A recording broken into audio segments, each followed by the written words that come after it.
Okay, welcome everybody, and thanks for joining the 184th Nexa Wednesday with our guest is Talia Sied.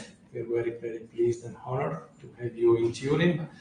Talia Sied from University of California, Berkeley, School of Law. He will present today on a law and political economy of intellectual property. So, Talas shared some reading, including a paper written with Oren Bracha, which will form the basis for today's discussion. So, thanks, Tala, for being with us today. Thank you very much. And as usual, we start with a brief introduction of the people around the table, so you know with whom you are interacting with. I'm Maurizio Borghi. I am a professor of IP law at the University of Turin and the co-director of the Nexa Center. So I'm Tommaso Fia. I'm a postdoctoral researcher at the University of Tübingen in Germany, and I do research on data governance mostly, and adjacent things like intellectual property rights in data, and I'm really looking forward to your talk.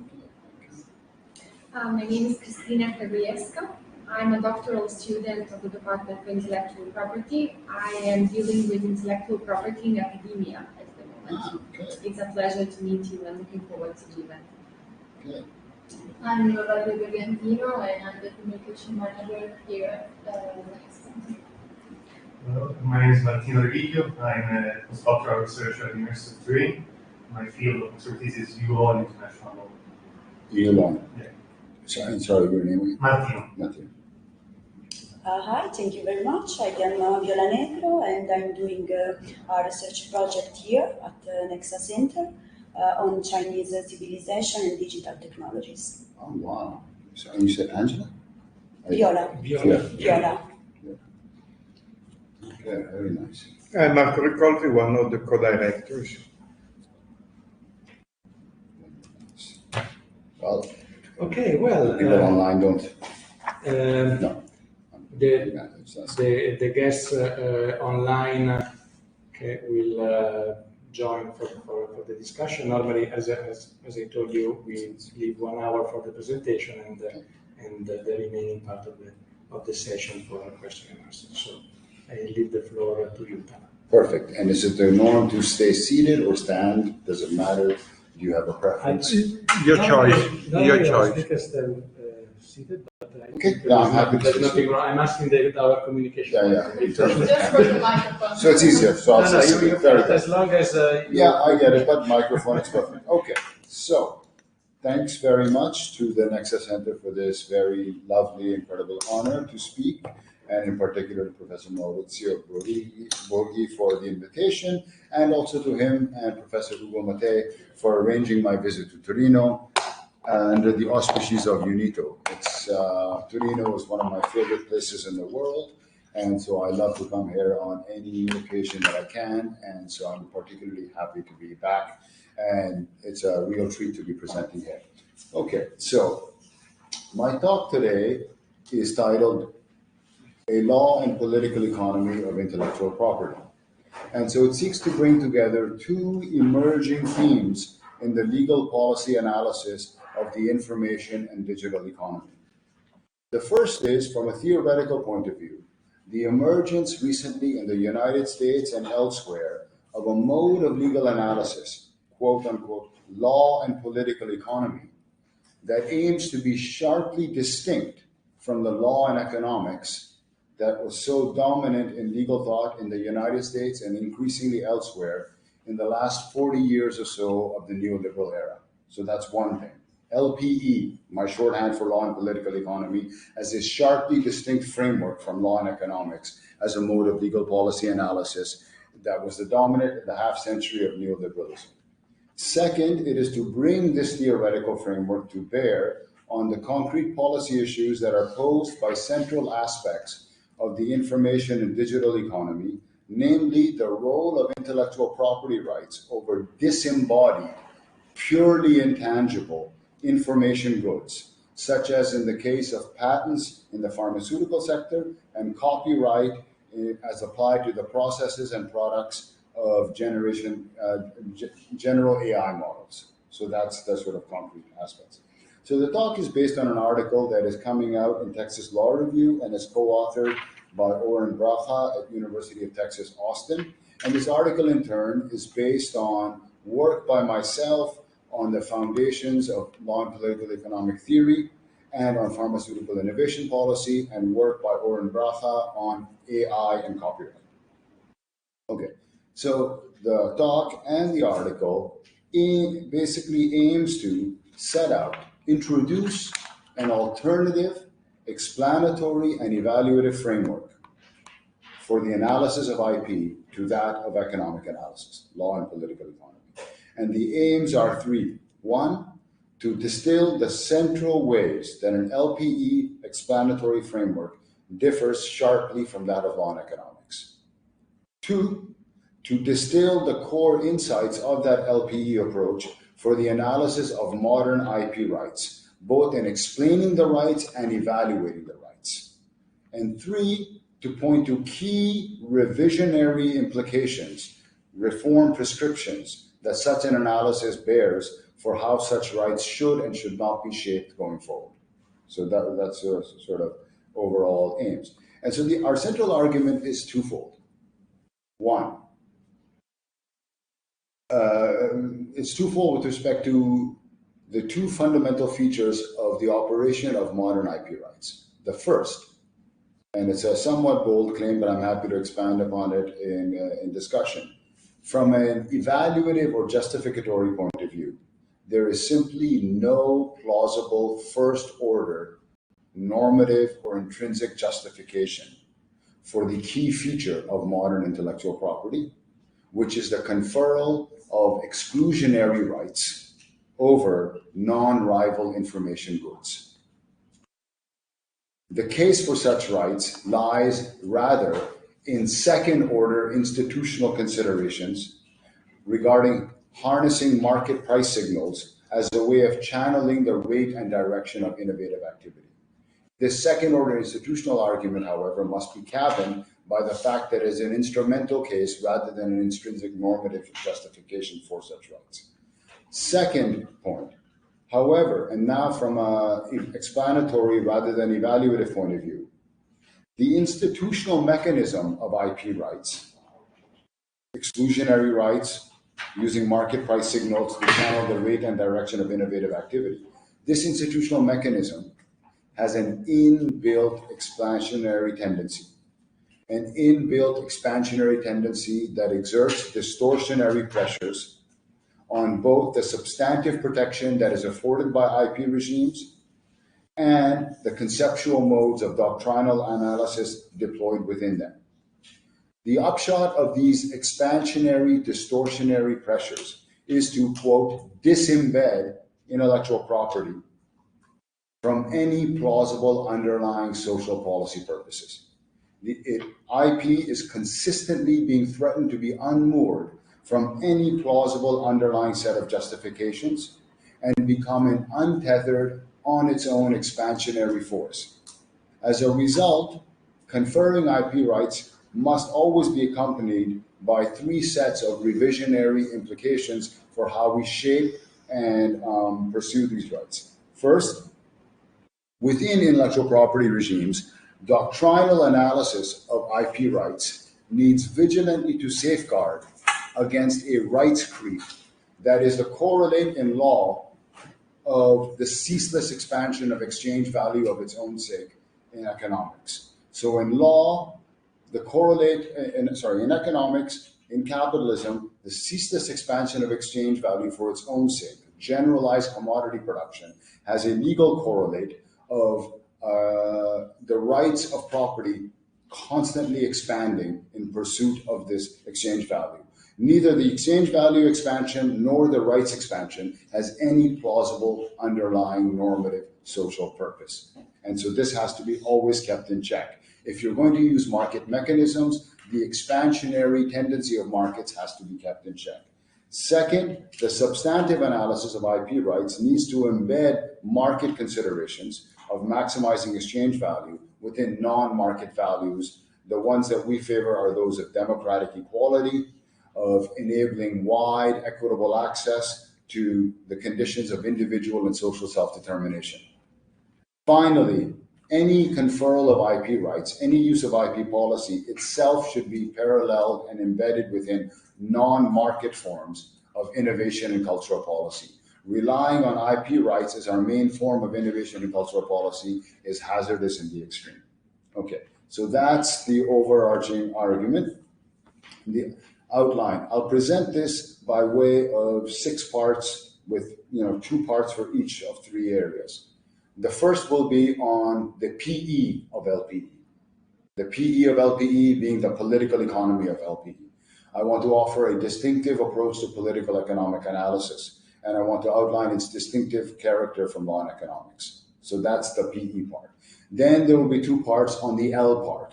What does LPE mean for the analysis of law? And I want to suggest there too, there is a distinctive approach to the analysis of law that is being developed by LPE, and that it is a kind of a parallel to the distinctive approach to political economy. And then the final 2 parts will go to the and. How are the L and the PE integrated in LPE? How do we integrate political economy and law, and what that means for the analysis and evaluation and reform of intellectual property rights? So that's a sort of sketch of the argument.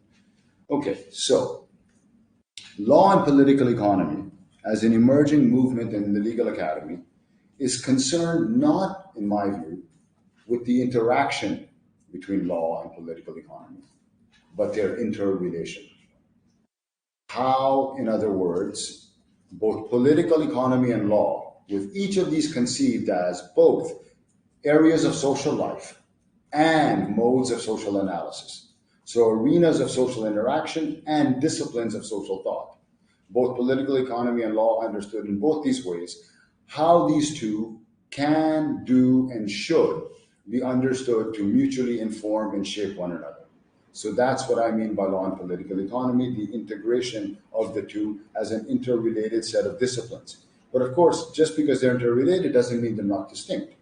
So how should each of these be conceived to begin with on their own, political economy and law? So what I want to do now is briefly, in very brief compass, set out my own or our own, Oren and I's in this article, distinctive conception of LPE. And I want to emphasize this is our conception. It is not meant to be representative of the emerging movement in LPE and American legal thought. It's offered for the appraisal, criticism, and constructive amendments of others. We are hazarding disagreement for the sake of clarity. And so we are not here trying to set out a big tent approach that everyone agrees with. We are trying to provide a framework which others can evaluate and attack, criticize, construct alternatives to. So it's not about pleasing everyone, it's about setting out a distinctive analytical frame. Okay, so I first want to talk about political economy, then I'll talk about law. By political economy, I do not mean either of its 2 standard senses. One standard sense of political economy, the mainstream, uses the tools of economics, the analysis of market and market actors, and applies them to politics, right? Viewing politics through the lens of economics, applying the tools of neoclassical economic analysis, which was originally developed for markets, now to governments, to understand governments as also the product of rational maximization of self-interest or utility, so on and so forth.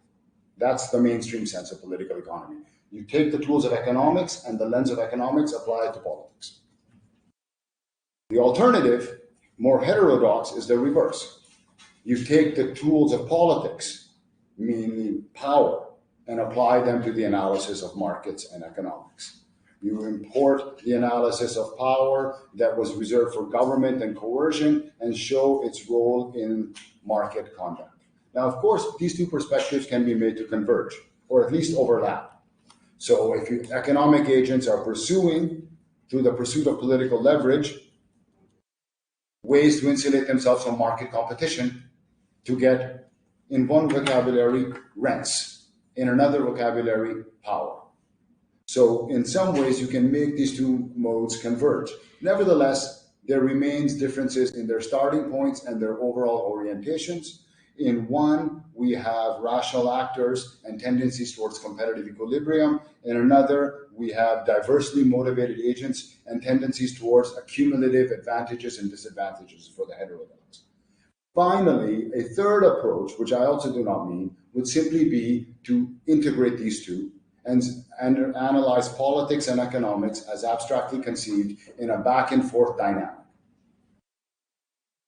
What I mean by political economy is based on a fundamental critique of the premises underlying all these approaches. These approaches are all united by their starting point in an abstract, transhistorical object of analysis. For the mainstream, something called the economy. For the heterodox, something called politics or political economy. On the present view, the starting point of analysis is not something called economy or politics, abstractly conceived as transhistorical objects of analysis of societies. The starting point of analysis is a concrete, historically specific notion of capitalism. The object of analysis is capitalism, understood as a historically specific set of social relations of production and power, not something called economy or politics. To bring out the significance of this difference, it's important to do a brief historical excursus on the development of these different approaches, just to situate my analysis within the larger lineage that it falls within. Political economy was, of course, the classical label for the field that later became called economics after the marginalist revolution of the 1870s.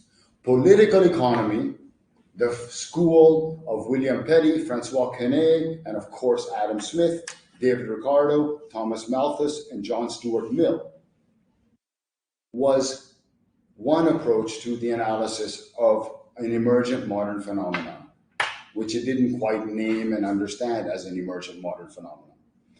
That underwent a shift in the 1870s from political economy to economics at the hands of the marginalist revolution of Jevons, Menger, and Walras. And that shift was not just a shift from a labor to a marginal utility theory of value or exchange value. It was more fundamentally a problem shift, a fundamental reorientation of the field. The classical political economists studied the sources of growth and distribution among the classes in a society. Neoclassical economics, by contrast, was interested in a science of efficiency and allocation. From growth to efficiency, from distribution to allocation, a fundamental problem shift. And when this latter marginalist revolution became established as neoclassical economics in the post-World War II period by Paul Samuelson and others, heterodox figures seeking to retain a link to the more classical agenda took on the label political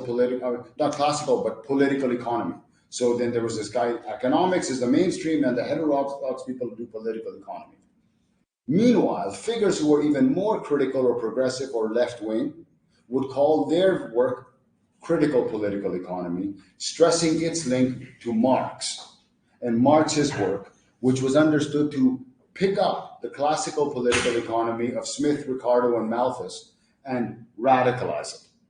So this classical political economy was an analysis of labor and growth and distribution based on a surplus, and Marx was understood to give a labor theory of value and surplus value and exploitation, this kind of radicalization. So just to sort of summarize, neoclassical economics then has one object of analysis, the rational allocation of scarce resources, and its basic unit of analysis are individuals or subjective factors of utility. For classical political economy, the object of analysis was growth and distribution of surplus, and its basic unit of analysis is materialist or objective factors of labor and resources. And critical political economy, a la Marx, is understood to simply pick up and radicalize the classical political economy's materialist agenda. By contrast, the view of political economy that we are seeking to resurrect, develop, and take further here is a view which sees Marx's project as fundamentally different. Not classical political economy, not critical political economy, but a critique of political economy tout court, a critique of the entire field. On this view, Marx's aim is not to join classical political economy in its analysis of a naturalized, transhistorical, materialist field of inquiry. Rather, it is to denaturalize the field itself by delimiting, underlining its historically specific conditions of possibility. It's a critique in the same sense as Kant's critique. The object of critique is shown to have invisible, hidden conditions of possibility or premises, which by remaining hidden, remain out of view for critique, evaluation, and transformation. What Marx showed is that the historically specific social relations of capitalism were rendered invisible by the eternal ahistorical categories of classical political economy. What Smith and Ricardo thought as its newfound objects of analysis, the spontaneous ordering of invisible hand effects leading to a spiraling wealth of nations, they falsely naturalized and eternalized with transhistorical emphases on either individual factors, like Smith's human nature to truck barter and exchange, or materialist factors like Malthus and Ricardo's emphasis on demographic and soil fertility and these sorts of factors. Marx showed that, in fact, what accounted for these emergent phenomena were the institution of a historically specific set of social relations. Not a transhistorically determined materialist project, nor something contingent, the favorite word of the postmodernists. No, it's not contingent. It's just historically specific, and it's not transhistorically determined. It was the socio-political institutionalization of social relations of generalized market dependence, generalized commodity production, whereby all economic agents were for the first time in history in a systematic way subjected to market dependence by being both free in the double sense, free from extra economic forms of exploitation or relation, and also free from the means of subsistence. So everyone both had the opportunity and the imperative to economically reproduce by going to market. What Marx's critique of political economy did, in this denaturalizing mode of analysis, was that it combined an explanation of a phenomenon with its critique. The explanation was to be the first person to understand and analyze the unprecedented, unparalleled explosion of productivity in modernity. As a classic leading treatise on technological innovation and entrepreneurship in modernity by Thomas McGraw at Harvard stated, in the 19th century, with the sole exception of Karl Marx, no one understood the inherent dynamism that is constitutive of capitalism. All the others were Victorian steady state theorists. Only Marx understood that inherent to capitalism is a ceaseless compulsion for dynamic, turbulent change through competition and growth. And he understood this because he understood what was the source of this. Not human nature, not material factors, but social relations, which instituted a system-wide compulsive logic. And then Marx offered a critique of the logic. He offered a critique of both the naturalization of the logic by classical political economy, but he also offered a critique of the logic. And this critique is best understood not in its classical form, the labor theory of value, which I consider to be basically a misguided and relatively tangential, irrelevant distraction. It's there in Marx, but it's not relevant to anything I want to say. Marx's analysis is better understood as the value theory of labor. It is not about the material content of exchange value residing in labor. No. It is about the social form that human powers, labor, and needs, utility, take in modern society. That is, they get ensconced, embodied in abstract, quantifiable exchange value. And the logic of the system is to subject human powers and needs to the compulsive force of generalized markets, whereby everyone, capitalists, workers, professional managerial class, the underemployed, are subjected to the impersonal imperative of ceaseless expansion of exchange value for its own sake. The result is a system of dynamic, unparalleled, alienated productivity. The pursuit of quantified exchange value for its own sake, untethered to any qualitative human goals, needs, or powers. The subjection of human powers, human needs, human relations, and the earth to ever more extensive and intensive instrumental quantification. Everything is instrumentalized to slake the unslakable beast of more abstract exchange value. That's the analysis of the critique of political economy that we are interested in developing and building upon. Now, I don't want to go much further in it now because I think it'll take too much time, but the main point to emphasize here is the following.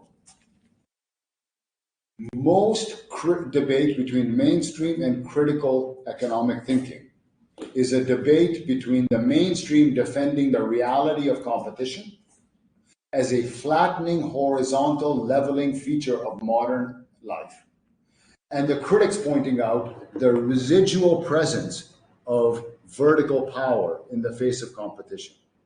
That's the debate. That's not Marx's position or the position of Karl Polanyi. For Polanyi and Marx, capitalism is constituted by the inextricable coupling of vertical relations of class and other asymmetries and horizontal relations of market imperatives. The two produce each other, and it is always a mistake to analyze capitalist dynamics of vertical or horizontal relations in isolation from the other. The fundamental agenda that Marx and Polanyi put on the table is that capitalism is a system of disembedded or generalized market imperatives, which necessarily bring in their wake vertical horizontal relations of asymmetrical class and racialization, and pick up on pre-existing asymmetries of gender and maybe deepen them or transform them.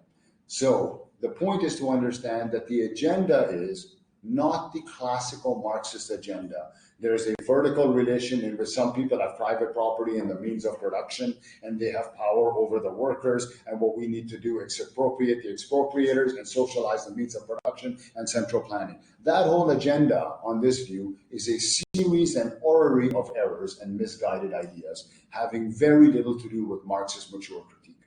The mature critique of political economy points out that the separation of all agents from the means of subsistence, not the means of production, institutes a system of generalized imperatives, resulting in disembedded markets, unmoored from any underlying social purposes or values. And the aim of transformation is to re-embed disembedded markets and to shift from generalized markets into socially embedded markets. The focus is as much on the means of livelihood and subsistence and on production, And the aim isn't something like socializing anything, the means of production. It's about embedding social relations of markets within non-market or decommodified social judgments and social relations. So it's a very different program that follows from this analysis and critique. Okay, that was a lot by way of general theory. Let me focus now on law and intellectual property. Apologies for the relative disproportion. What does this mean for the analysis of law?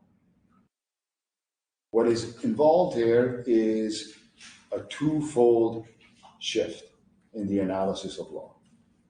The first is to understand, just as capitalism is a system of historically specific social relations, so is modern law. Modern law is a particular subset of social relations, those structured as rights. Rights, as a structuring of social relations, is a historically specific modern phenomenon. It proceeds hand in hand with the commodity form. The legal correlate of the economic commodity form is a legal form of rights. By rights here, I do not mean any particular normative justification for legal claims, be it doctrinal or political, moral or constitutional. By rights, I just mean the institutional structure taken by modern legal claims.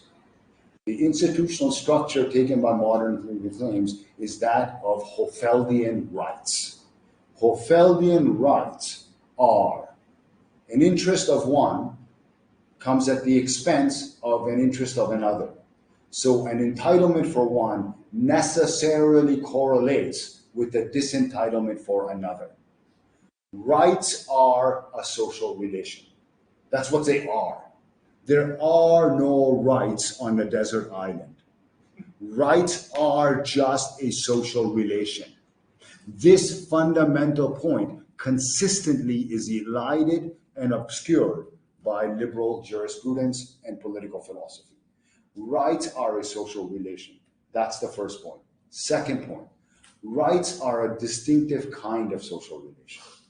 They have an inherent competing interest structure, which derives from the correlative entitlement-disentitlement pairs. So, for instance, another social relation is that of the teacher-student. There is no concept or role of a teacher without that of a student. A teacher contains the idea of a student. A student contains the idea of a teacher. The teacher-student relation is constitutive of the parts. The relation is prior to the parts. It is an internal relation between the parts, which doesn't smoosh the distinction of the parts. It's not some obscure whole, but it's a relation which is an internal relation. Similarly, rights are an internal relation. A right correlates to a duty. A privilege correlates to a no right. A power correlates to an liability. And an immunity correlates to a disability. These are Hofel's architecture of rights. I'm happy to go into them. So that's the legal architecture of the modern legal system. Those four pairs of rights entitlements form the building blocks of all property law. It's a profound analysis that Hofel gave, this architectural building block of the social relations of property, as social relations inherently consisting of competing interests, so that an entitlement for one necessarily means a disentitlement for another. What this means for the analysis of law is two things. First, the analysis of law must be extremely precise and careful about the institutional architecture of the rights that are provided in any area of law: property law, tort law, contract law. Second, what distinguishes areas of law from each other are the distinctive subject matters over which they dispose of rights.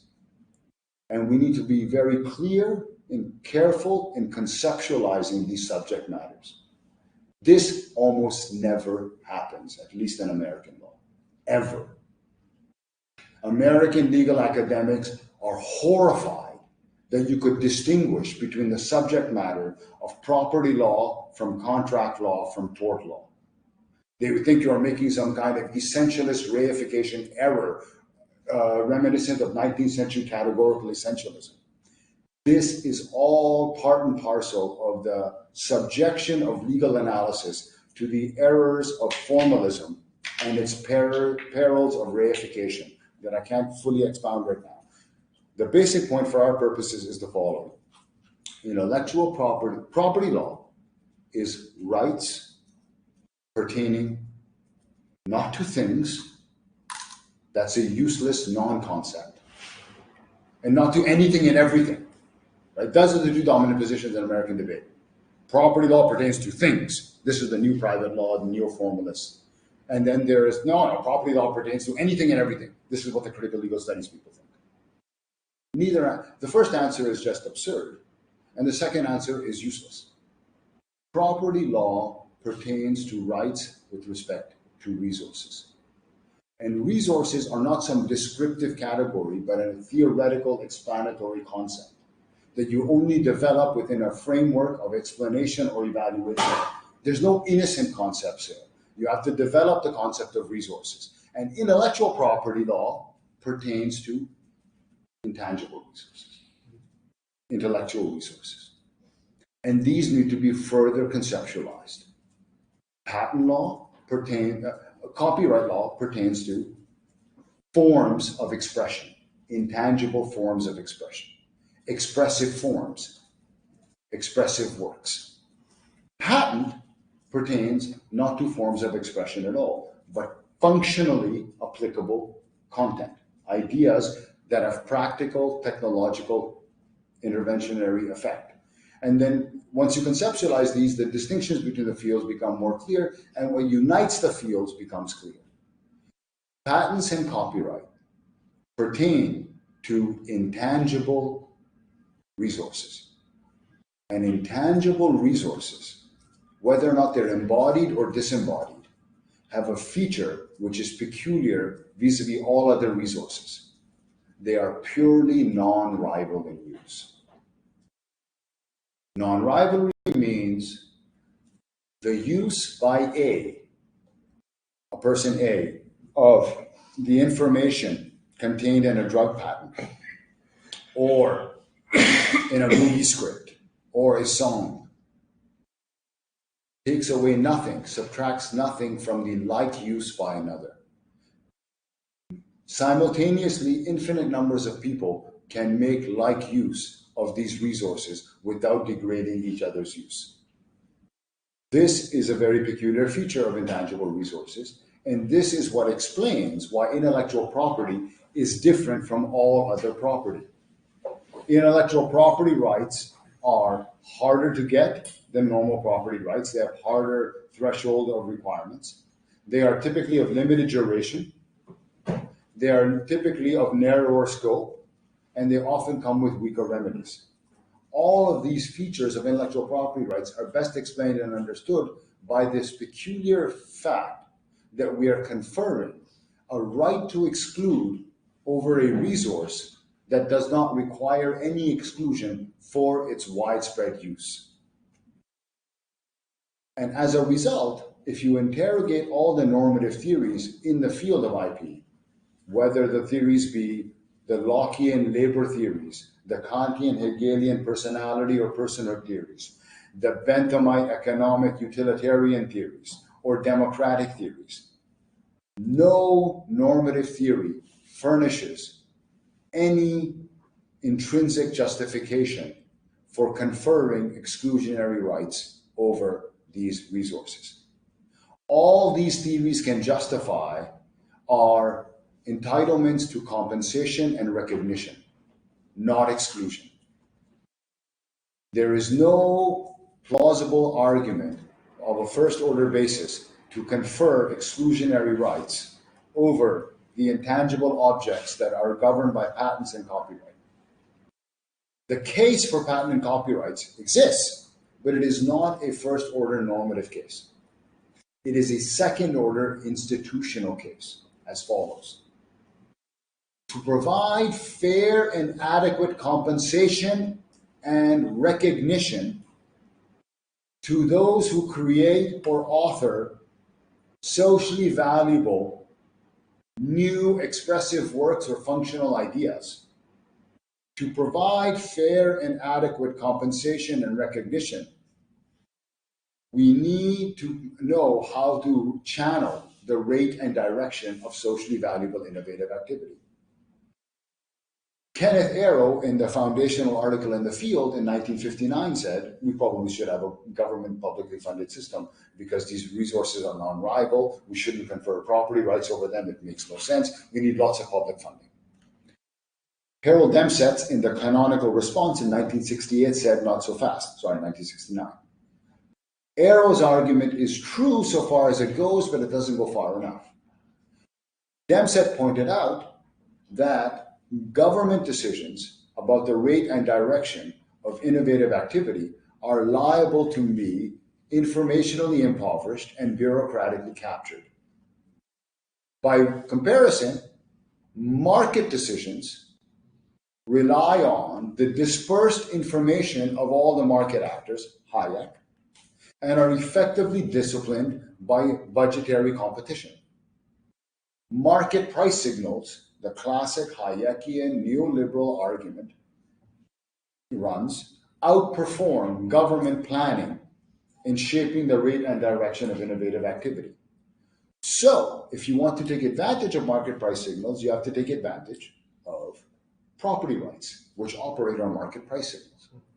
So, you need to confer exclusionary rights. That argument won the day. It swept the field, period. And it's an important point to understand about this argument. This argument doesn't provide a first-order justification for the exclusionary rights as intrinsically normatively justified for any reason. It simply says, look, we have no other way of providing fair and adequate compensation and recognition than to use market price signals. And to use market price signals, we have to use the second best devil of exclusionary rights over informational goods. But this has two fundamental points. First, we have to recognize that each conferral of exclusionary rights over informational goods comes with a cost. Access restrictions, which otherwise we wouldn't want to infer. Second, the scope and character and duration of the exclusionary rights needs to be strictly cabined to your underlying theory of fair and adequate compensation and recognition. And that is what doesn't happen. Why? Because once you provide exclusionary rights, property rights over informational goods as a way of shaping the rate and direction of innovative activity in fair and adequate ways, this institutional mechanism of innovation and cultural policy contains within it an inbuilt expansionary logic. And that inbuilt expansionary logic comes from generalized market imperatives. Generalized market imperatives propel market actors to grow or die, reinvest or die, innovate or die, expand or die. There's a ceaseless compulsion to expand the sources and rate of profitability on pain of economic extinction, which is an inherent and distinctive feature of capitalism, which is historically unprecedented and accounts for much of modern life. The idea that we are living in an Anthropocene is an ideological inversion of cause and effect. We are living under the Capitalocene. It is capital that has basically subjected the earth to an out of social control impersonal logic of ceaseless expansion of exchange value, which is out of social control. It is not the servant of anthro, of humans and their consumption. Liberalism is the inversion of cause and effect, where social relations of compulsive, expansive production generate in their wake expansive individual consumption as necessary to slake the beast. The liberal mind thinks its individual consumptive desires, which are apparently out of nowhere, historically expansionary in an infinite way, and drive the system. So in every single way, the critique of political economy is emphasizing how mainstream thought ideologically is a camera obscura, an inversion in a mirror image of black and white. If the same reality is perceived, topsy-turvy, cause and effect are inverted. So when you embed when you use market property rights to use market price signals, you unleash an inherent expansionary pressure on the property rights to reach into every corner and expand as much as possible.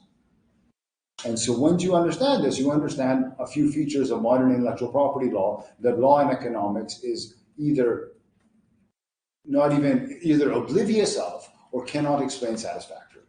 First, you explain the fact that intellectual property law is in fact modern. Patent and copyright are historically specific modern features of societies. Why? Because of the shift of innovation and cultural production to market dependence and the ceaseless compulsion towards dynamic innovation, which results in also the ceaseless compulsion of the innovators to propertize and profit the fruits of their innovation, and thereby create, expand, and deepen corresponding forms of property rights. Second, these property rights will continually expand. So we see this most clearly in copyright, which initially had 3 main categories of American protection and a very limited duration of, I think, 14 years. Now the categories have mushroomed to 8+, and the protection is life plus, 95? 70, and it continually expands. Similarly, with patent law, there's a continuous expansionary pressure. And with trademark law, what is really not intellectual property at all, a right against consumers being deceived, becomes intellectual property, a right to protect goodwill. And so in each area, you see a ceaseless compulsive expansionary pressure. And what this means is we need to be vigilantly on guard against this rights creep by subjecting the analysis of intellectual property rights to 2 forms of discipline.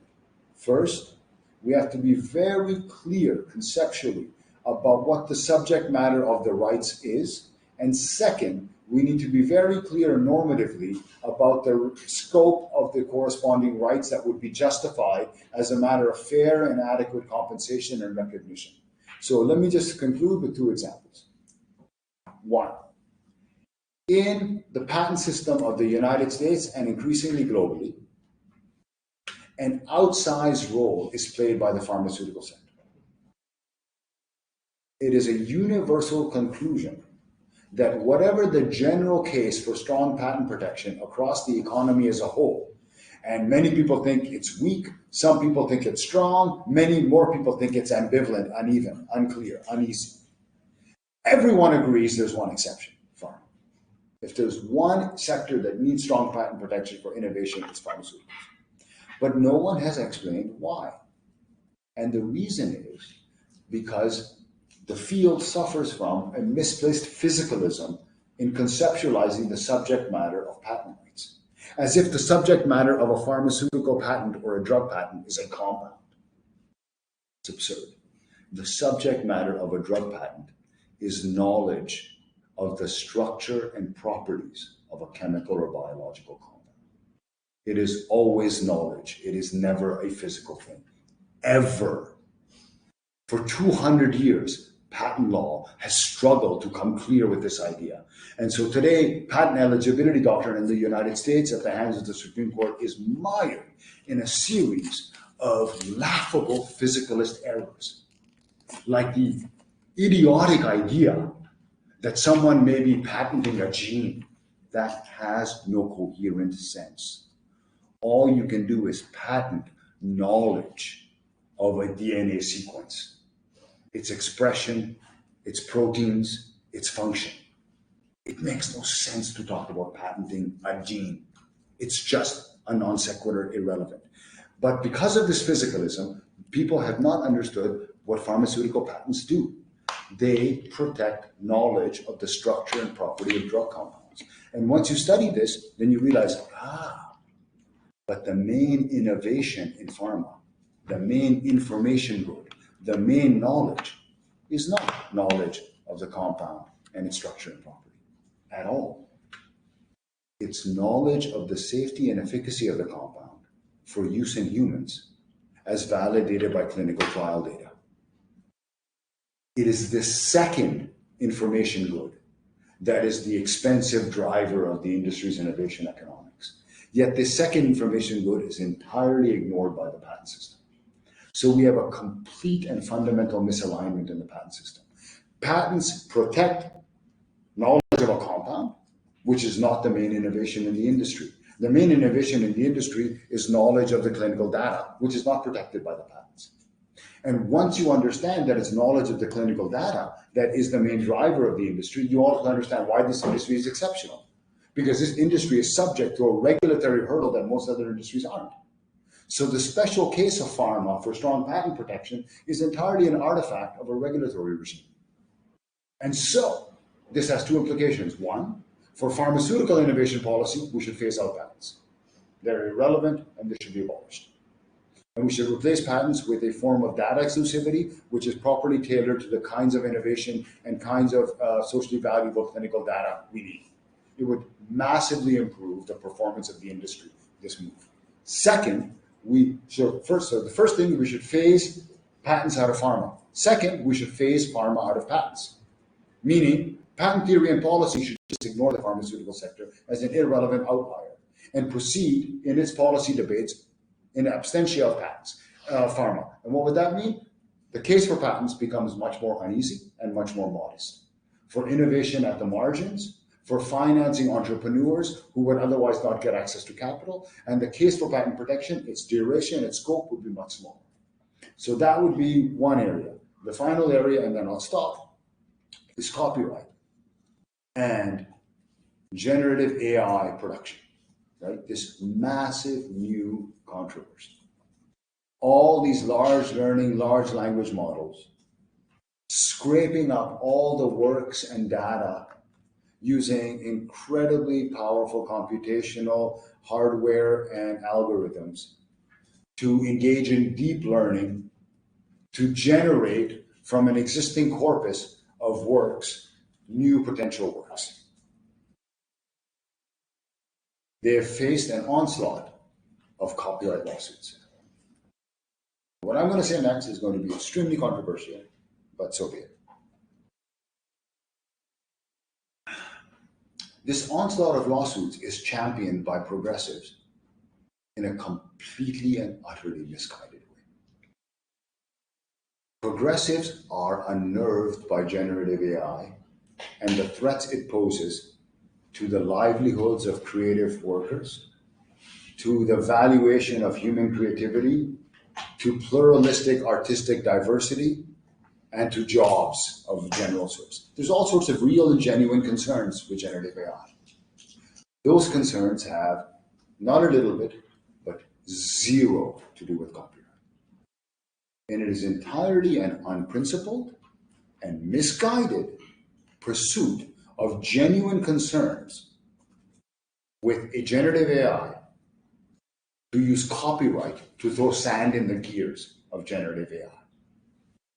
It is unprincipled, both as a matter of the policy concerns animating the critics or skeptics of AI production, and internal to copyright's own animating purposes. To try to use copyright to throw sand in the gears of AI will both not achieve any of its desirable effects in shaping AI in a more socially embedded human way, and it will completely wreak havoc with copyright principles and doctrines. Why? Because at least two of the main ways that AI uses copyrighted expressive works are simply not violations of copyright at all. Even though everyone in the field, again, because of misguided physicalism, doesn't understand this. The object of copyright is expressive works, and the rights are to ensure that the human consumption of expressive works pays its way in fair compensation and recognition. When a machine is trained on expressive works, no human is consuming the expressive work, period. So the purposes of copyright are simply not touched. Second, when a deep learning process uses meta information from a corpus of expressive works to not copy the expressive form of any one set of works, but to draw more abstract information about patterns of expressive creativity, from which to then apply and create new expressive works digitally, that also doesn't violate the protected subject matter of copyright. The protected subject matter of copyright is cabined by the idea expression distinction. Copyright protects not underlying aesthetic ideas. It does not protect the idea of star-crossed lovers. It protects the execution of aesthetic ideas in particular full expressive forms. Romeo and Juliet. Even if you're the first person to come up with the idea of star-crossed lovers, that idea is not copyrightable. And similarly, to try to protect copyrighted works against this infringement by generative AI does violence to the generative AI. And finally, it doesn't achieve the aims we want to achieve.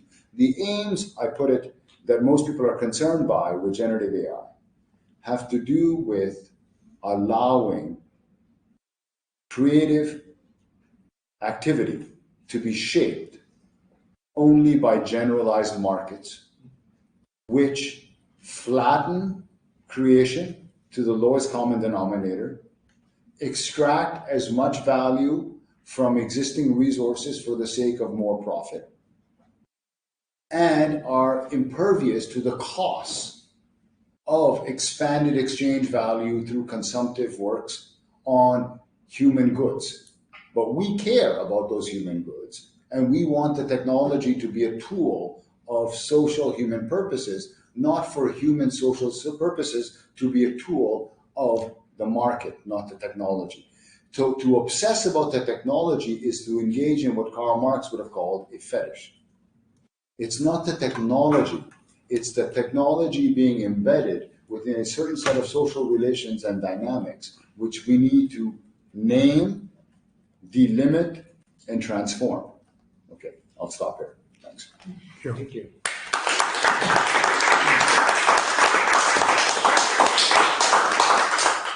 I think that was on time. Right? Okay. Yes. Yes, Okay, absolutely. good. I think we have time for to engage in discussion. I expect many questions and topics to be put on the table because it was a very rich presentation, very rich paper. I appreciate the fact that you said initially that you are not with this paper you are welcoming critiques, you are welcoming. So let's have a Very good. frank discussion. Absolutely. On this. I noted many questions, but I will start with just one question on the very last thing that you said about generative AI and LLM. It's a very simple question. So I wonder whether it is imaginable an AI on LLM which has not this tendency of, to put it mildly and quickly, of destroying human creativity embedded in itself. So this idea of an AI for the human-centered AI, which is very much now the center of, for example, of the European Union policy and so on whether this is a possibility, is a real possibility, or is just an illusion, whether AI is as in itself embedded a tendency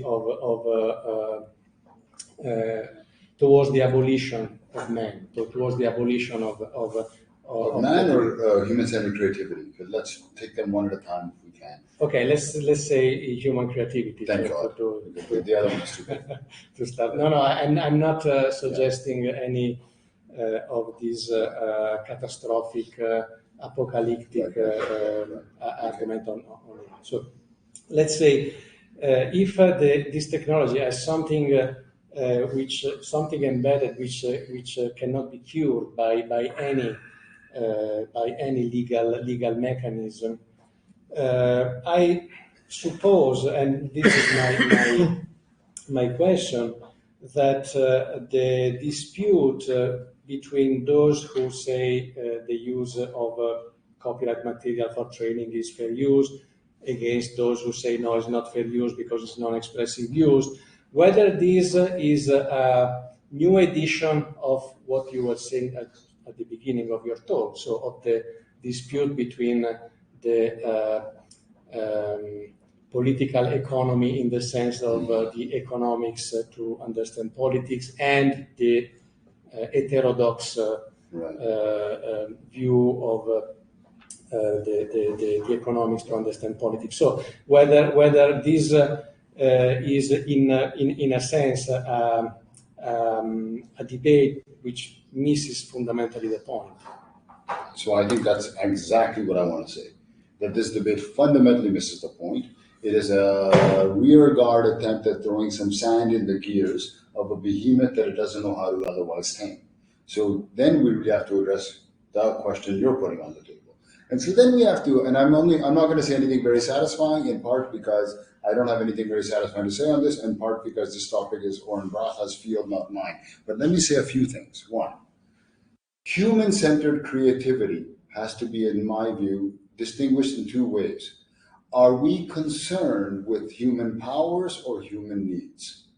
Powers being the exercise of the aesthetic capacities of human producers. Needs being the exercise of the aesthetic capacities of human consumers. If you don't like those terms, producers can be creators and consumers can be audience. Okay, so there's two different dimensions, right, of human-based creativity that we might be concerned that AI will obliterate. The experience of creative activity from the production side, or the experience of aesthetic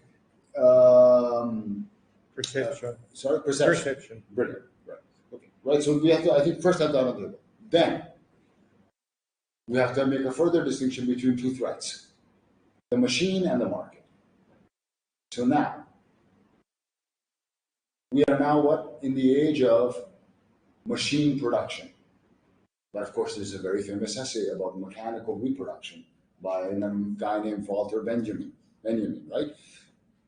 Technology has been threatening both producer and consumer, supposedly, at least, according to Benjamin, according to others much earlier, the minute you could have first the reproduction in high verisimilitude of a recording of a Viennese concert so that people could enjoy the music of Mozart without being in the concert hall, right? John Philip Sousa?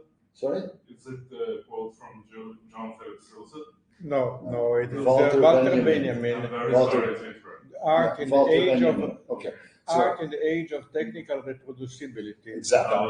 Mechanical reproducibility or technical reproducibility. I'm using mechanical because then it allows me to say machine reproduction. Right. Yeah, brilliant. And so that's one, right? Now, why is that a problem? Why is it a problem that more people are able to access Mozart than those who can attend the Viennese hall? But of course, the status consumption of positional goods requires that this be a problem. So then what happens is, Benjamin, we create the aura of the original performance. Oh, it's not the same thing to listen to a record of Mozart. You have to be at the Berlin Philharmonic. That's the real thing. Oh, good for you. You've seen a nice painting or reproduction of the David or the Sistine Chapel. Have you been in the Vatican Sistine Chapel to experience it? This aura gets created. One point. Second point. Then in the 19th century, we get a second mechanical reproducibility. The camera. What does that do? It just basically makes the verisimilitude of a Vermeer no longer the point. So what do we get? We get Impressionism, abstract Cubism, abstract expressionism, modern art, right? Modern art is no longer engaged in the game of representation over similitude. And then there's a whole debate if there is such a thing as modern art after the soup cans. There's a whole debate of what we think of Koons and these people after Warhol. Warhol did it, but how many times can you keep doing the same thing? So there's this debate. What the hell is that? So these are real issues that predate the question of AI. So if we are concerned, I want to ask two questions. Are we concerned about the aesthetic experience of the audience or the aesthetic exercise of the author?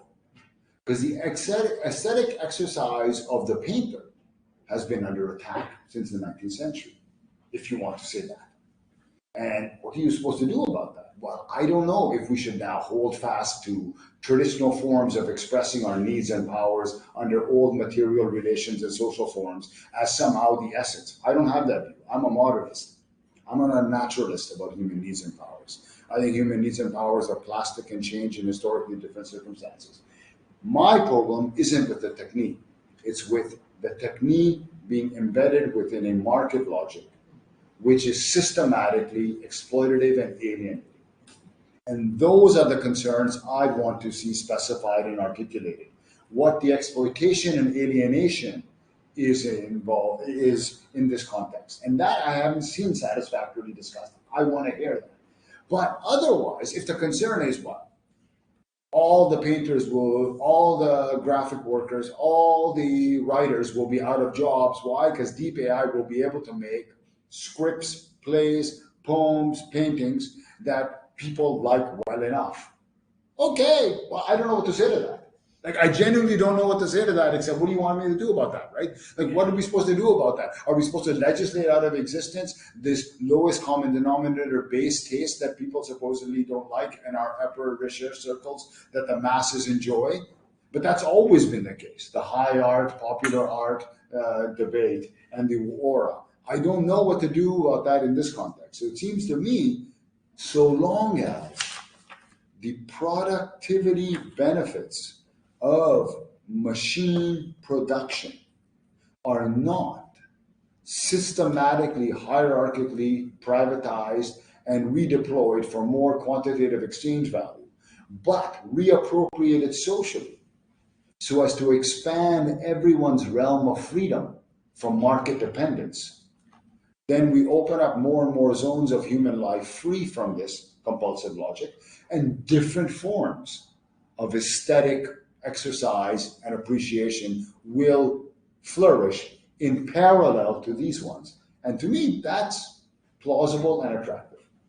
Okay, so there's much to discuss about this. I think we might run into the mistake of naturalizing technology in this way, and in particular, I find it difficult to understand artificial intelligence as not the more mature product of extractive capitalism. So I don't see that. That's why that's my only concern with your approach. Apart from this, I totally agree with you that I'm not concerned with the fact that the perception of the public might change and so on. But I found it difficult to conceive an AI as not being exclusively a mature product of extractive capitalism. Can I ask a question? What do you mean by extractive capitalism? Because I know this is a popular term. I'm completely opposed to the concept. I think it's a form of populism which doesn't talk about capitalism. Has always been extractive. It's never been clear to me what people mean by this newfangled term extractive. It's a way of avoiding the subject of exploitation and making it about extraction. But of course, capitalism from the beginning has been dripping in not just human blood, but the earth. So the idea that capitalism is extractive is like saying capitalist capitalism. Yes, but I mean, you highlight a trait. Okay, but I don't know about that trait being highlighted. What's being extracted? Not the earth here, or maybe the earth, the minerals. Are we talking about the minerals used for the technology? Are we talking about the corpus of cultural works? To me, extractive often works as a nice mobilizing rhetoric with analytical ambiguities bordering on emptiness. I want to know what this means. I just don't have any sympathy for it. I have to be honest. I just think it's a kind of pre-theoretical form of mobilizing people against something, as if and in what form of life isn't extractive in your sense? Because every human form of society has, so far, post-Neolithic, involved something that someone could call extractive. Well. What? That's Yes, very briefly. Sometimes I try to speak about informational capitalism. I don't want to raise the issue, but my friend Juan Carlos always tells me, this is wrong. It is capitalism. Forget the information. You're just making things more complicated and less understandable. But I still have doubts. In this room, we don't just have lawyers. We have numbers of people from other backgrounds. We have philosophers. We have a semiotics professor. Antonio, I would like to know what are your point of view on the many interesting things which have been said. May I ask you to butt in? Can I spend my chance to make a physicalist error myself? Tying on this, you said that rights are social relations, and there is no such a thing as a right in a desert. My question is there such a thing as a right in plenty when you don't have scarcity? Because the idea I have is that rights are related to limit. If you don't have a limit, you have no understanding of rights. Everything is at your disposal. One thing that you reintroduce, and that is physicalist, is when you mention Benjamin and this intolerable possibility of not having limits in enjoying art. Okay, you reintroduce the aura, you reintroduce scarcity, a limit. You must go to the Sistine Chapel. Okay, you can't have just a reproduction of it. So, my question is, how does your line of thought relate to scarcity? Is scarcity something that should be addressed in your understanding of AI? Does scarcity have an essential role in reintroducing all the terms of capitalism, which is relations of property, relations of contract? I mean, do you need to reintroduce scarcity to tolerate, the AI as a mature product of capitalism? Or no, not really. We can live in a life of plenty, and so not redefine. Well, I don't even know how to handle this, because first we have to distinguish between social scarcity and material scarcity. And what's the difference? It's a basic distinction between hunger versus luxury goods, which must be restricted to a few. Veblenite goods, positional goods. It's a very, very. But hunger is even hunger is a historical. Yeah, but not fully. The point is, even if some things which are material are historically specific and variable, they are not all the way down social. There is a basic distinction.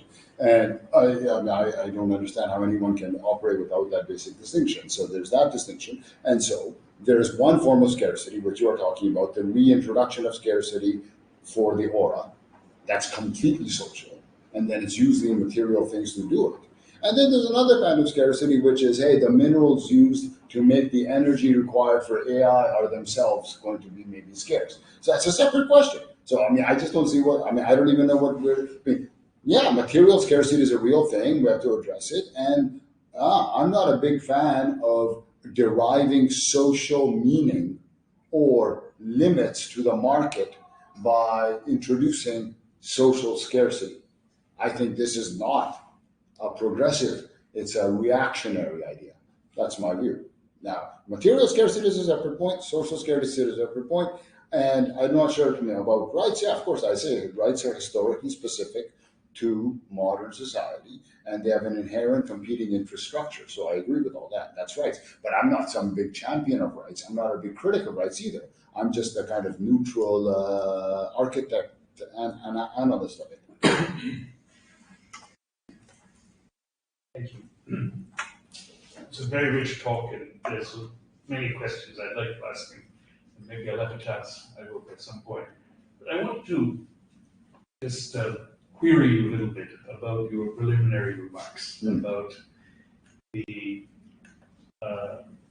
subject matter of political economy and about the core dynamic that underpins the intellectual property rights problem.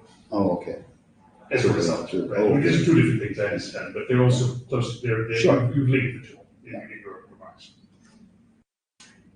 And correct me if I'm wrong, but I understand that you're saying basically that the expansion of the commodity form is that central dynamic. That there is this a relentless tendency to label new things as commodities. So and to create therefore an object of exchange value. Is that correct? Almost, but let me just, and this is my defense, so let me just say, so, right, the inherent expansionary logic at the heart of capitalist social relations, in my way of thinking, is the expansion of exchange value for its own sake.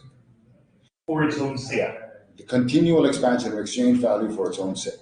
Now, exchange value for its own sake is driven by generalized market imperatives or generalized commodity production.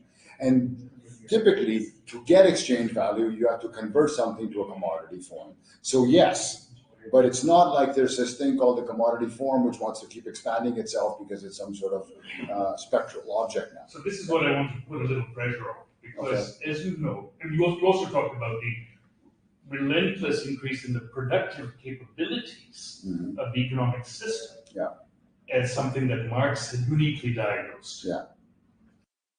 But these two things are in tension. We see it every day that they're in tension. So for example, we know that companies file for patents all the time, but they also expect those patents to be infringed.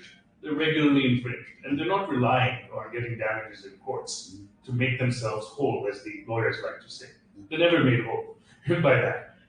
They are employing those patents for other strategic reasons, right? If Apple or Samsung gets a temporary advantage in the world market by infringing on a patent, so be it. They would seek to do that. Lawsuits take place later. Some damages are paid. But it's not clear that the intellectual property rights, so-called, are playing a central role in determining the pathway of innovation. That's one point about how the productive system is not necessarily restrained by intellectual property rights. And so there's a question, where do we place the heart of the capitalist dynamic? Is it in the production of these, the creation of these new commodities, intellectual property rights, so-called, or is it in the technological innovations that are taking place, which are not actually being hindered by the creation of these so-called intellectual property rights? And a related point, which I will make, and I will then stop with that, is that the nature of knowledge creation is, as we know, recombinant. Right? New ideas are created from old ideas. And that's a reason that it's long been understood that intellectual property rights are, to the extent they're actually respected or enforced, they're a hindrance to technological innovation. And this is a reason that even capitalist societies place limits on intellectual property rights. Just as we have roads which everyone can travel, notwithstanding the libertarians' fantasies about every road being a toll road, it is not the case that every road is a toll road, because we need roads that we can travel on freely in order for commerce to take place.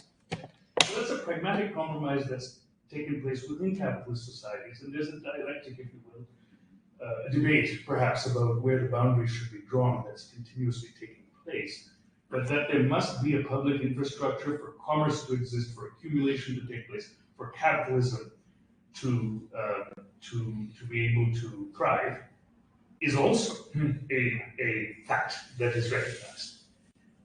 And something similar, I think, is true with intellectual property rights, notwithstanding the expansion that we've witnessed in recent decades. So I wondered if you would comment on that. So this is great. So I'm not sure. I mean, I don't think I disagree with anything you're saying. So I'm not sure what the sort of concern is. So on the first point, which I'm going to say, let me make it very precise. Okay. The concern is, and this brings us back to your preliminary remarks.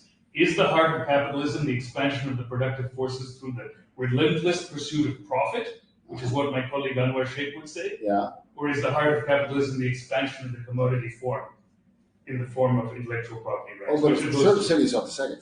No, the heart of capitalism is the relentless pursuit of the mix of revenues today and market share tomorrow through a mix of productivity and power.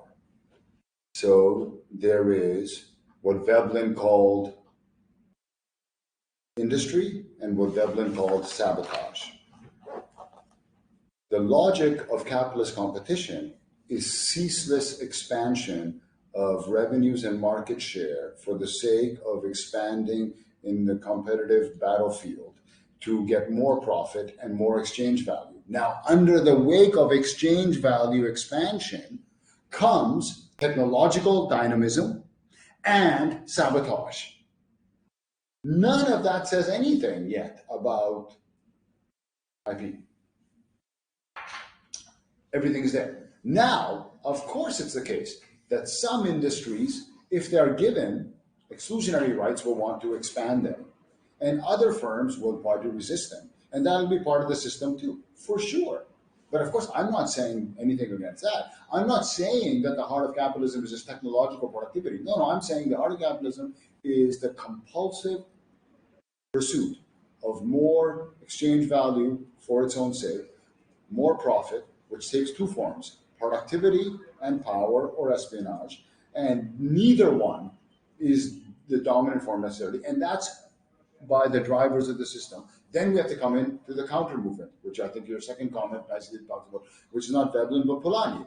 But of course, society isn't just haplessly watching this whole thing because it's suffering from it, and the instabilities of it result in Polanyi's counter movements of embedding and re-embedding. And what happens is there's a new settlement, and then as soon as the new settlement forms, capitalists ceaselessly seek to escape it again, right? And so in these settlements, we can periodize how intellectual property rights expanded from 1870s to the 1930s in the era of classical liberalism.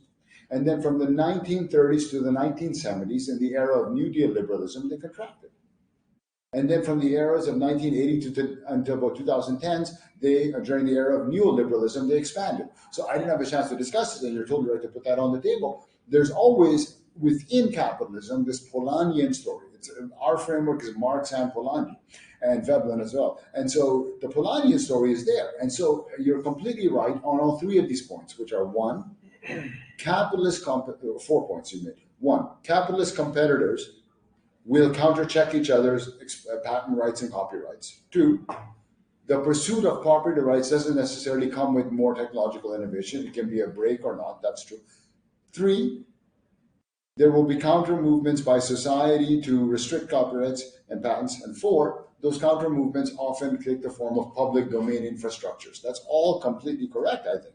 What I'm simply saying is, having studied quite intensively how patents and copyrights work and expand and et cetera, I think the case remains that there's a secular long-term linear trajectory of expansion, which is socially wasteful and harmful in both transaction cost waste, rent dissipation, duplicative innovation, and restricted access to drugs, and all these things. So that's all I'm saying. I'm simply saying, yeah, these rights are completely out of whack. But of course, I agree that there's countervailing forces and all that stuff. That's completely correct. Would you agree that, just to a very quick point, would you agree that if ceaseless expansion of exchange value at some point requires not expansion of IP rights, but contraction of IP rights, or even the Sure. abolition of IP right will occur, and this would not be a counter movement. This would be within it. Exactly right. That would not be a counter movement. Exactly. This would be exactly counter movements are when the non-dominant classes suffer through the harmful effects of the instability, anomic inequality. Yeah, exactly. Well, I would agree. And so that I'd be open to the idea that at some point it might be that the dominance of non-IP based business models in the economy is overwhelming to the point that they're organized and coordinated enough as to roll back.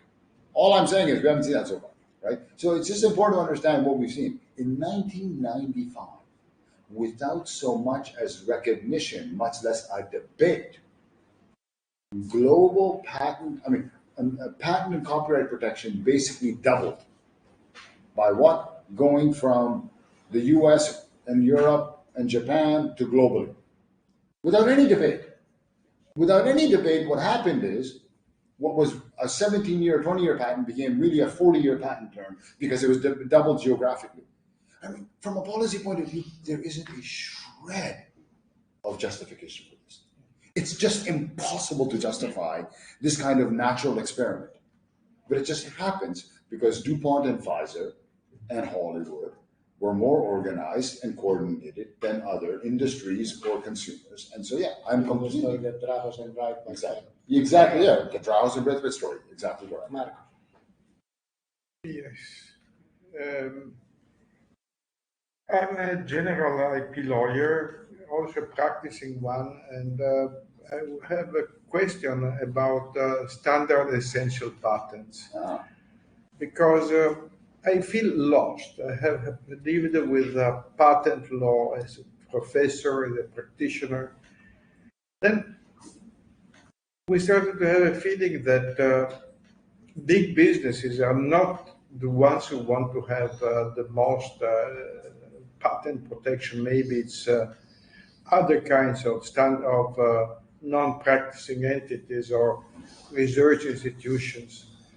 There is a big difference between patent owners and implementers, and many times big businesses are implementers. Now, I started to come across cases of standard essential patents, which seem to me a quite different word, which I haven't yet conceptualized. Do you have any ideas about this? Can you give me some of these illustrative cases? Excuse me? The apple Ericsson in Colombia was discussed today in a paper presentation of the LLM. It's very... Right. I think I would need a little more concrete detail. What sort of things you have? Well, you imagine that standard essential patents means that, to give you an example, in 5G technology for telecommunications, so now 6G, there is hundreds of thousands of patents which are required to comply with the standard. And these patents... Owned by dispersed entities or by concentrated entities? They're owned by different entities, and they are incorporated into the standard to the extent that all the right holders undertake to license under fair and reasonable and non-discriminatory standards.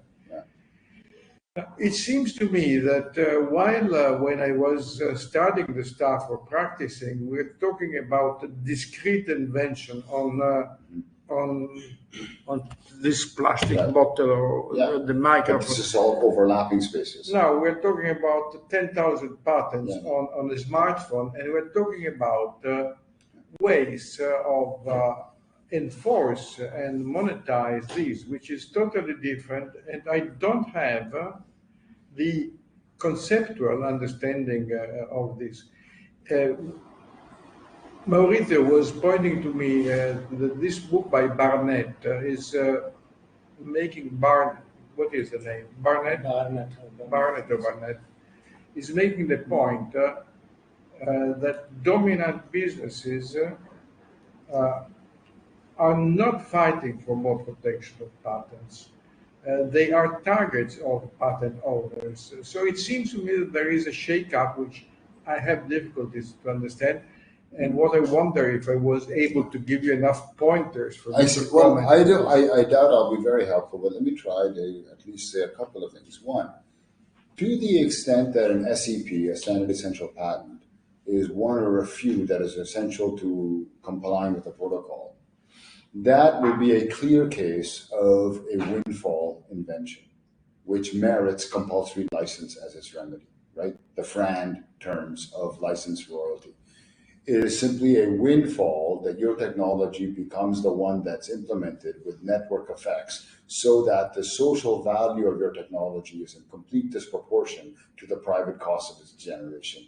That's a classic windfall, and that's a classic case where you should not enforce the patent with an injunction, but with damages only. And a FRAND is a form of damages in a streamlined way. And that just goes through very easily. So that's just very easy and this is just me doing straightforward law and economics. Sorry.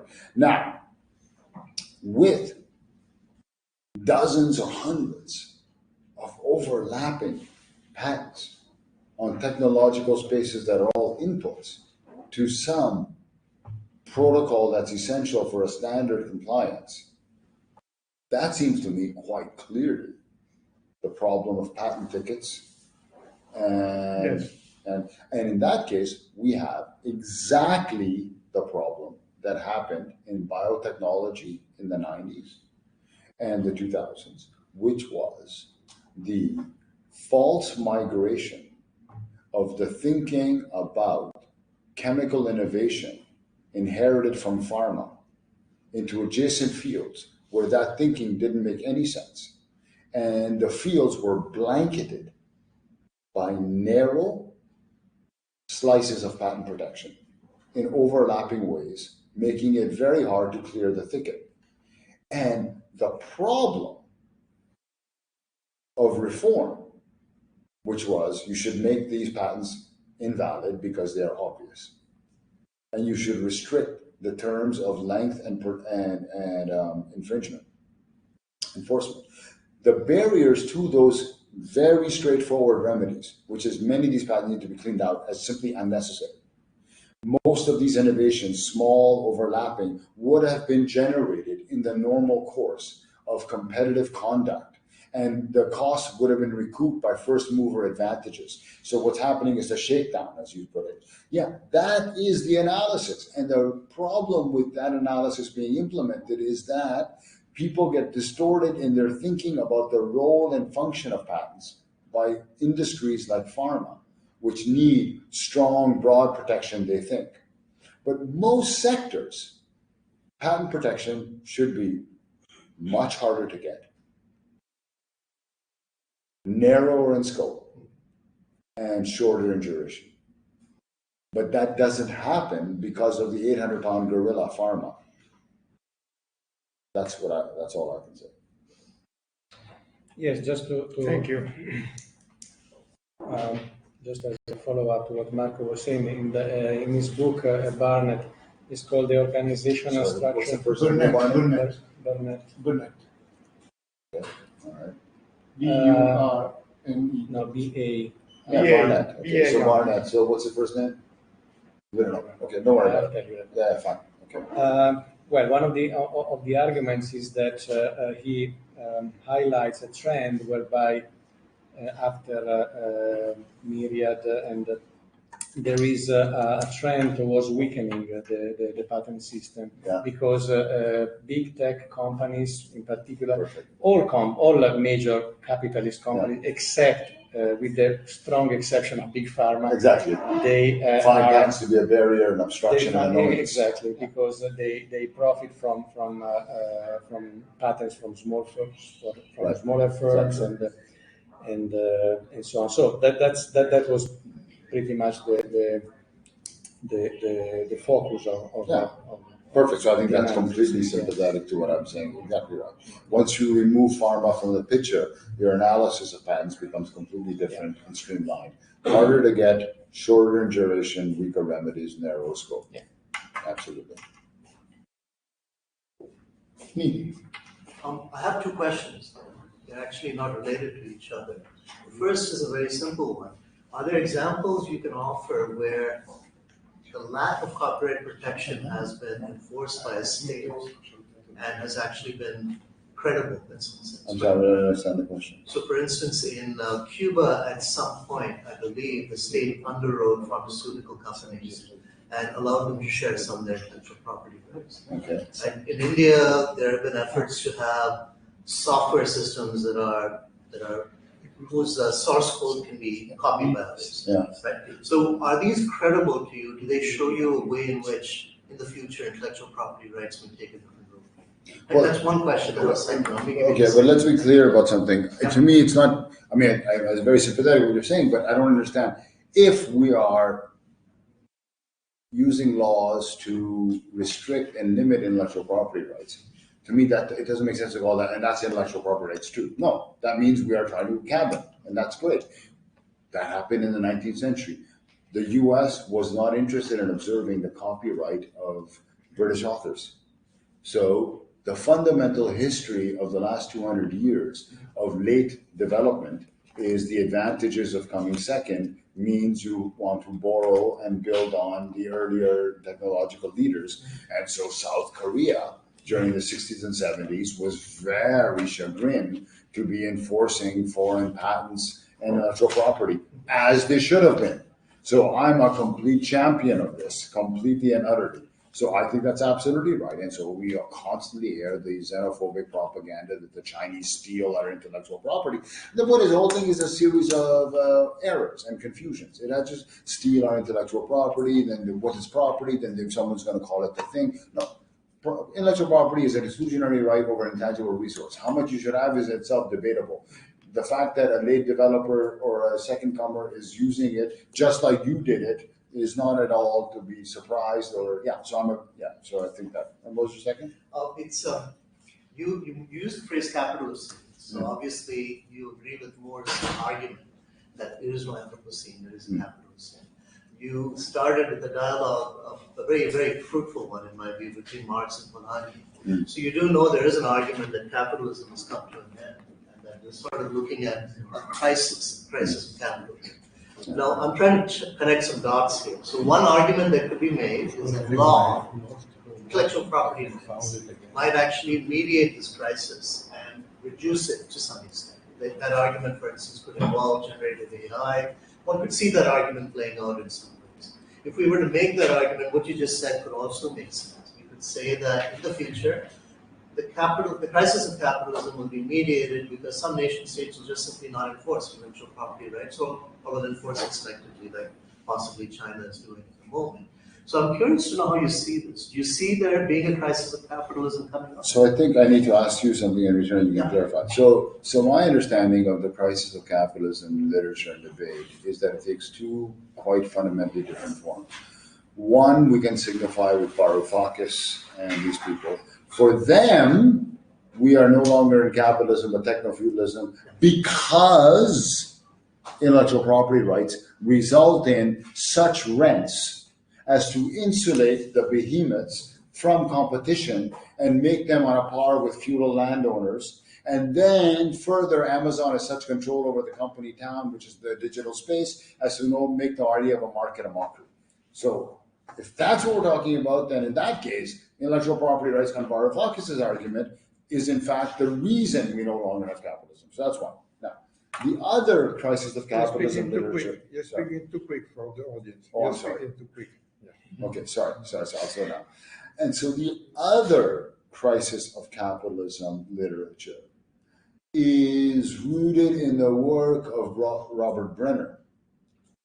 And it says, since the 1970s, there has been a step downward decrease in secular or long-term system-wide profitability, which is the result of a system-wide crisis of overproduction, which is a result of late newcomer countries coming in and incumbents refusing to leave So until there's a system-wide devalorization, which involves massive national level bankruptcies, there will continue to be a crunch on price and therefore profitability, resulting in over and over increasing reliance on financialized remedies to prolong the pain of the system-wide shakedown. Now, Brenner is a close friend of mine, and he toyed with the idea at one point of thinking we're in a new system, but he's withdrawn from that now. So I think those are the two different stories of the crises that I know of, besides the third story, the breaking point of the planet. Fair enough. So, and I'm not sure in either story I understand your question about the role of IP. So there's a third count, very briefly. If you see capitalism as a web of life, to use the title that Moore's book, you commodify basically every aspect of social life over time, and you reach a point where there's nothing left to commodify. That argument leads to Nancy Fraser, for instance, titling her book Cannibal Capitalism. Capitalism eats itself, right? So if you use that argument, then law and property rights stabilize that kind of commodification. And that's where I'm moving with this. I'm trying to wonder. Why do they stabilize? Don't they basically exacerbate what you're saying? They may not. That's why I was curious to know how you see it. I'm just not familiar enough with this third strain. Okay, thank you. That was very helpful and interesting. Okay, we have 10 more minutes. Where is Felipe? Where's that semiotician? The semiotician left. He was looking for the Brazilian lawyer, but he also empty seems, but he's still around because he's scarcity of significance. There was a question from Ryan from the audience, which you have in part responded to this. So essentially, his question is about the Polanyian double movement. Brilliant. And to what extent, maybe you can expand a bit more on this. Can you read it? The current Gen AI issue and the market fundamentalism issues. Can you read it? Because I don't read all the way to the Yeah, I can't read from the top. If you can, Maurizio, do that, that would be great.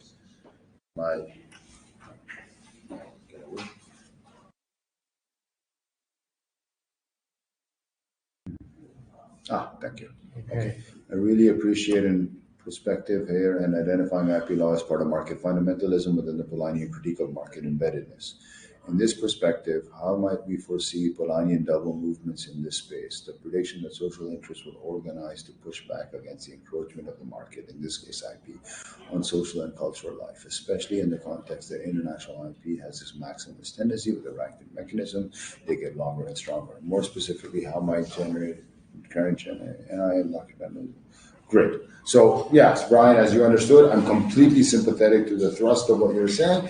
And I would simply say it is very important in my view to understand that the Polanyian analysis cannot be reduced to a concern with the vertical power of capitalists, but also requires pushing back against the horizontal imperative of marketization. That if we want to embed culture and innovation policy in non-market forms of social relations and life, we can't only be concerned with deratcheting IP rights. We also need to have alternative forms of innovation and cultural policy, like protecting the university from further commodification. To a topic that I think someone was studying. These sorts of things need to happen. It's not enough to roll back Bayh-Dole and patent rights over scientific outputs. We also need to make sure that not all biotech research at the university is being driven by downstream biotech industry partners, even if there is no IP rights. So commercialization and commodification imperatives can continue without property rights. And I think we have to understand both property right vertical relations, and commodification imperatives, horizontal relations, as part of the Polanyian analysis, which needs to be pushed back against in a double movement of social embedding. Yes, and in this respect, is in your view any role for law apart from putting some sand in the yeah, I didn't get a chance to discuss it, but for me, it is fundamentally about law, but not law as a series of lawsuits or legal arguments or isolated claims, but law understood as one of the main modes of conceptualizing the architecture of social life, of conceptualizing social relations. So that requires stepping outside of how law is conceived from the inside by lawyers and academics who are just studying the patent system and the copyright system in all its details, and stepping back and trying to systematically understand property as a social form and understanding its architectural building blocks, and then understanding that there are different ways that the building blocks of property can be put together. So, for example, in the context of regulating ecological things, environmental crises, we have to conceptualize that there is command and control, cap and trade, Pigouvian taxes, and each of these has institutional components which phase into each other. Similarly, with innovation policy, there's public funding, there's prize systems, there's IP rights, there's commons-based peer production. So we have to actually conceptualize, well, what are the institutional building blocks through which these larger ensembles of architectured social relations form? And what are new forms of architectures that can take advantage of the one thing that the market does that so far no one's provided an answer to, which is the decentralized information that it takes advantage of, but embed that within social judgments, which also push back against its expansionary logic. And I think there's no one else in the social sciences or university that studies institutional architecture besides lawyers. But the problem is lawyers study it from the inside. They study these little fields of law, they study the rules. They don't step back. They don't step back and ask, well, wait a second, what is property? And how does it relate to public funding and prizes? And how does it relate to commons-based peer production in a systematic way? Some legal scholars do, but I think we need to do that more. And legal scholars have all the tools at their disposal, but they need to do not just law, but political economy. They need to have an outside-in perspective of larger ensembles of social relations within which the legal relations are parts, but not everything. So I think law is fundamental. Can I ask you just a final short question, if it's possible? Your paper tells a story, seems to me, of exceptionalism of the patent industry in regards to intellectual property. The pharma paper? Yeah. Okay, sorry, not the one I presented here, but okay. Yeah, but I mean, your argument being that if you take away big pharma from the large picture, then you would have a system of intellectual property that is more corresponding to the kind of theoretical needs you were outlining. Is that correct or not? I think so, but let me just make it clear. My argument is twofold. One, you need to take patents out of pharma, and two, you need to take pharma out of patents. Okay, so pharma is exceptional compared to the patent system. That's the idea, right? Yeah. Okay. So now, said that, I mean, how do you explain from a sort of, to say, social and academic point of view, the fact that the critique of big pharma, that is something that intellectually has been, developed for quite a long time, and critical thinkers have looked at it, didn't impact at all our understanding of the way in which pandemic exceptionalism was handled. So we know that those are the villain of the system and have been so for a long time. Nevertheless, there is a development of some sort of level of trust into the system, so that when we go to the doctor and says us do this and do that, we kind of do this and do that without thinking that do this and do that means profit or rent for pharmaceutical industry. Is that kind of intellectual disconnection? Do you think it was created on purpose? Is something that is natural in the perception of the humans in front of health?